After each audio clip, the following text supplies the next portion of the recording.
Everyone, ఈరోజు మనం చాలా టేస్టీగా పిల్లల నుండి పెద్దల వరకు అందరికీ నచ్చే కస్టర్డ్ ఫ్రూట్ మిక్స్ ఎలా చేయాలో చూద్దాం. సమ్మర్లో చల్లగా తింటే చాలా రిఫ్రెష్గా ఉంటుంది. మరి ఆలస్యం చేయకుండా రెసిపీ స్టార్ట్ చేద్దాం. కావాల్సిన ingredients: apple, orange, green grapes, black grapes, pomegranate, half litre milk, 2 spoons custard powder, dry fruits,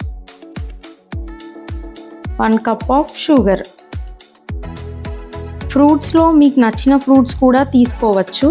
ఇప్పుడు మీకు నచ్చిన ఫ్రూట్స్ని తీసుకొని ఈ విధంగా కట్ చేసుకోండి. ఇందులో ఆరెంజెస్ అయితే ఆప్షనల్, మీకు నచ్చితే వేసుకోండి.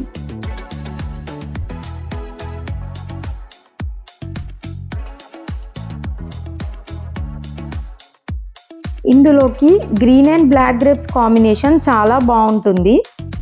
చిన్నగా ఉంటే 2 పీసెస్ లాగా కట్ చేసుకోండి, పెద్దగా ఉంటే 3 పీసెస్ లాగా కట్ చేయండి. ఈ గ్రేప్స్ని మరీ చిన్నగా కట్ చేస్తే టేస్ట్ స్పాయిల్ అయ్యే ఛాన్స్ ఉంది.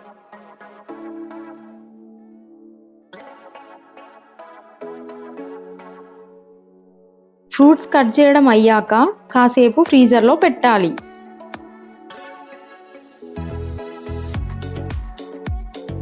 ఇప్పుడు ప్యాన్లో 1/2 లీటర్ పాలు తీసుకొని మరిగించాలి.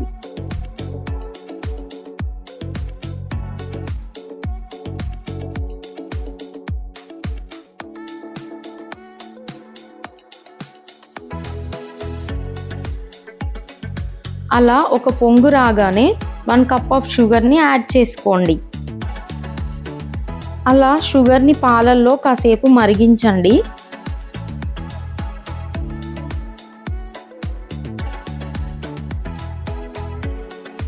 ఇప్పుడు 1 కప్ ఆఫ్ పాలలో 2 స్పూన్స్ ఆఫ్ కస్టర్డ్ పౌడర్ని వేసుకోండి.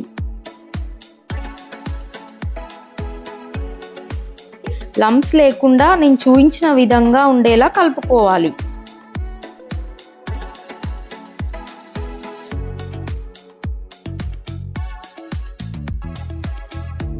ఇప్పుడు ముందుగా కలిపి పెట్టుకున్న కస్టర్డ్ మిల్క్ని పాలలో వేసి బాగా కలుపుకోవాలి.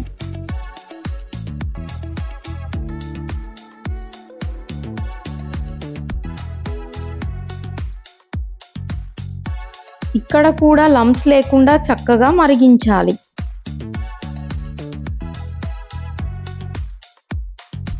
ఈ కస్టర్డ్ మిల్క్ని ఇలా థిక్నెస్ వచ్చేంత వరకు బాగా మరిగించండి. ఇక స్టవ్ ఆఫ్ చేసి దీన్ని ఒక బౌల్లోకి పోసుకొని 2 అవర్స్ ఫ్రీజర్లో పెట్టుకోవాలి.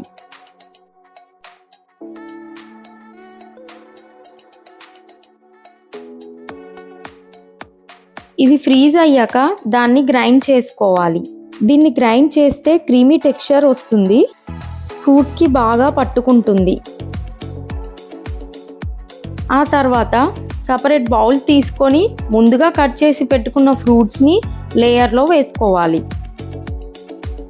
నెక్స్ట్ కస్టర్డ్ మిల్క్ని వేసుకోవాలి.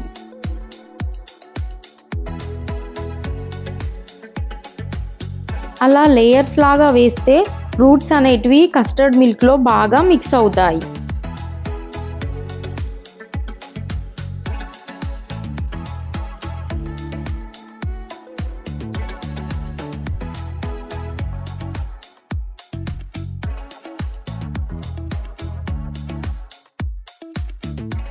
లాస్ట్లో సన్నగా కట్ చేసి పెట్టుకున్న బాదంని గార్నిషింగ్గా వేసుకోవాలి.